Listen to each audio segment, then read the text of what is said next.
আমরা ভেতরটা ধীরে ধীরে প্রবেশ করব। আগে প্রবেশের আগে আমাদের পাদুকা জমা রাখতে হবে, আর তারপর আমরা এখান থেকে ভেতরে প্রবেশ করে ভেতরটাও আপনাদেরকে ঘুরিয়ে দেখাবো। আমি শ্যামসুন্দর আপনাদেরকে এখন ঘুরিয়ে দেখাবো আজমির শরীফ দরগার ভেতরটা। ভেতরটাও বিরাট এবং বহু মানুষ ভেতরে। জানি না ভেতরে ক্যামেরা বা মোবাইল অ্যালাউ আছে কি না। যদি অ্যালাউ হয় তবে যতটা সম্ভব ঘুরিয়ে দেখানো, যতটা সম্ভব হবে আমি আপনাদেরকে ভেতরটা সবটাই ঘুরিয়ে দেখানোর চেষ্টা করব। আমাকে দেখছেন, আমি এখন ধীরে ধীরে প্রবেশ করব আজমির শরীফ দরগার। আমাকে দেখছেন, আমি শ্যামসুন্দর এখন এখানে এসেছি আজমির একদিল শাহ দরগার। প্রবেশ করছি আজমির শরীফ দরগায়। আপনাদের জানি রাখি, এর ভেতরে প্রবেশ করতে গেলে মাথায় রুমাল বা কিছু একটা বেঁধে নিতে হয়, খালি মাথায় এখানে প্রবেশ নিষেধ। সেই মতো একটা রুমাল বেঁধে নিলাম মাথায়।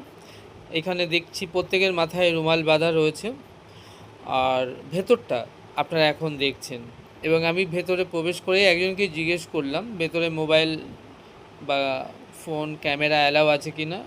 সে বলল যে যতটা আপনি অ্যালাউ হয় আপনি তুলতে পারেন। যাই হোক, একটু ভরসা পেলাম এবং ধীরে ধীরে এগিয়ে চললাম মোবাইল ক্যামেরাটা অন করে, এবং একদম দরগার সামনে চলে এলাম। দেখলাম বহু মানুষ, হাজার হাজার মানুষ এই আজমির শরীফ দরগার ভেতরটা বেশ অনেকটা জায়গা জুড়ে ভেতরের পরিধি। আর যেহেতু এখন আপনাদের বললাম রোজার মাস চলছে, সেই জন্য মানুষের ঢল। আর প্রত্যেক দিন এখানে মানুষ রোজা করে এখানে ইফতার করেন, এবং এখানে প্রচুর মানুষকে একসঙ্গে বসিয়ে খাওয়ানো হয় ফলমূল যা যা সেগুলো। যাই হোক, এখন আমি যতটা সম্ভব আপনাদেরকে ঘুরিয়ে দেখাচ্ছি আজমির শরীফ দরগার ভেতরটা।